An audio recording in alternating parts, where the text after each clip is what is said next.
Hello friends, welcome to খেল দুনিয়া। Dmitry পেট্রাটসের সাথে আরও 2 বছরের কন্ট্রাক্ট বাড়িয়ে নিল মোহনবাগান। তো এই খবরটা কিন্তু নতুন কিছু নয়, তোমাদের কিন্তু অনেকদিন আগেই আমি জানিয়ে দিয়েছিলাম যে দিমিত্রি পেট্রাটস তার সাথে কিন্তু 2 বছরের কন্ট্রাক্ট এক্সটেনশন করা হবে, অর্থাৎ 2026 সাল অবধি কিন্তু তার সাথে চুক্তি করা হবে। তো সেটাই কিন্তু আজকের অফিসিয়ালি জানিয়ে দেওয়া হলো যে দিমিত্রি পেট্রাটসের সাথে তাদের চুক্তি বাড়িয়ে নেওয়া হয়েছে এবং একটা বড় কিন্তু ভিডিওর মাধ্যমে সেই প্রকাশটা করা হলো। সেটাও কিন্তু একটা ভালো দিক। এবং দিমিত্রি পেট্রাটস লাস্ট মরশুমে যেরকমভাবে খেলেছে মোহনবাগানের হয়ে, সেটা কিন্তু খুবই ভালো পারফরমেন্স করেছে। শুধু শেষ বছর বললে ভুল, তার আগের বছরও ভালো খেলেছিল, তবে শেষ বছর কিন্তু সবথেকে বেশি নজর কেড়েছেন এবং ডার্বিতেও তার গোল রয়েছে। সব মিলে কিন্তু দিমিত্রি পেট্রাটস মোহনবাগান সমর্থকদের নয়নের মণি হয়ে উঠেছে এবং দিমিত্রি পেট্রাটসও কিন্তু নিজেও মোহনবাগানকে খুব ভালোবেসে ফেলেছেন এবং তিনি এটাও জানিয়েছেন যে মোহনবাগান তাকে যদি না ছাড়ে তিনি কিন্তু কোনোদিন মোহনবাগান ছাড়বেন না। তো সেই কারণে কিন্তু সেই গিফট হিসাবে দিমিত্রি পেট্রাটসকে 2 বছরের আরও চুক্তি বাড়িয়ে নিল তার সাথে। এবং তোমরা কিন্তু আগামী 2 মরশুম দিমিত্রি পেট্রাটসকে সবুজ মেরুন জার্সি পরেই খেলতে দেখবে। তো এই ডিসিশনে তোমরা কতটা খুশি তোমরা কিন্তু অবশ্যই কমেন্ট করে জানিও। আর এরপর চলে আসি আনোয়ার আলীর কেসে। তো আনোয়ার আলীর কেস আগামীকাল কোর্টে উঠবে, অর্থাৎ পিএসসিতে যাবে। তো পিএসসিতে কালকেরই ডিসিশন আশা করি নিয়ে নেবে তারা এবং সেখানে কিন্তু জানা যাবে যে আনোয়ার আলীর ভবিষ্যৎ কী হচ্ছে।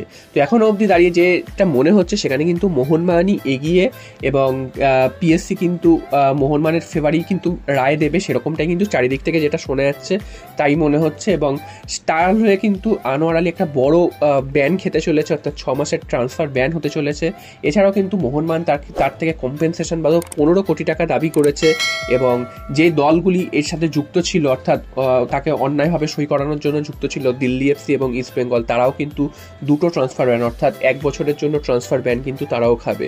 তো বুঝতেই পারছো কালকের কেসটার উপর নির্ভর করছে অনেক কিছু এবং সেই রায়ের ওপর কিন্তু অনেক কিছু নির্ভর করছে। যদি মোহনবাগান কেসটা জিতে যায় তাহলে কিন্তু এই জিনিসগুলো হতে পারে। যদি মোহনবাগান কেসটা হেরে যায় সেক্ষেত্রে কিন্তু আনোয়ার আলীকে মোহনবাগানকে ছেড়ে দিতে হবে এবং আনোয়ার আলী কিন্তু ইস্ট বেঙ্গলে জয়েন করবেন এবং কোনো রকম শাস্তি কিন্তু আনোয়ার আলী পাবেন না। তবে এখানে আরেকটা জিনিস বলে রাখা দরকার যে যদি এই কেসটা কোনোভাবে আনোয়ার আলী জিতে যায় সেক্ষেত্রে কিন্তু এইরকমভাবে কিন্তু এরপরে অন্যান্য ক্লাব থেকে বা মোহনবাগান থেকেই অন্যান্য প্লেয়াররাও কিন্তু এই রায় দেখিয়ে কিন্তু তারাও একটা দীর্ঘমেয়াদী চুক্তি ভেঙে যখন তখন বেরিয়ে যেতে পারে বা কোনো লোন এগ্রিমেন্ট হলে সেখান থেকেও কিন্তু তারা যখন তখন বেরিয়ে যেতে পারে।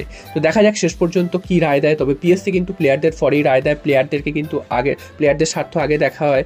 সেক্ষেত্রে কী করবে সেটা কিন্তু এখন প্রশ্নের বিষয়। তবে চারিদিক থেকে যেটা মনে হচ্ছে মোহনবাগান কিন্তু এই বিষয়ে কিন্তু অনেকটাই এগিয়ে রয়েছে এবং আনোয়ার আলী রিসেন্ট যদি তোমরা কিছু পোস্ট দেখো সেখানেও দেখবে যে আনোয়ার আলী কিন্তু মোহনবাগানের নতুন যে সই করা প্লেয়ার জেমি ম্যাকলারেন বা অন্যান্য পোস্টে তিনি কিন্তু লাইক দিচ্ছেন বা ফলো করছেন, যেটা কিন্তু এতদিন দেখা যাচ্ছিল না। তো সেখান থেকে মনে করা হচ্ছে আনোয়ার আলী হয়তো বুঝতে পেরেছেন যে এই কেসে তার জেতার সম্ভাবনা কম, তাই তিনি কিন্তু আস্তে আস্তে মোহনবাগানের সাথে মানিয়ে নেওয়ার চেষ্টা করছেন এবং যাতে কোনো সমস্যায় তাকে না পড়তে হয়। যদি কোনোভাবে হেরে যান সেক্ষেত্রে তাকে যাতে কোনো সমস্যায় পড়তে না হয় সেই দিকটা কিন্তু তিনি ম্যানেজ করার চেষ্টা করছেন। তো দেখা যাক শেষ পর্যন্ত কী হয় এবং তোমরাও তোমাদের মতামত অবশ্যই জানিও যে এই কেসটাতে কী হওয়া উচিত, বা আনোয়ার আলীর শাস্তি হওয়া উচিত নাকি মোহনবাগানের থেকে আনোয়ার আলীকে রিলিজ করে দেওয়া উচিত, সেটা কিন্তু তোমরা অবশ্যই কমেন্ট করে জানিও।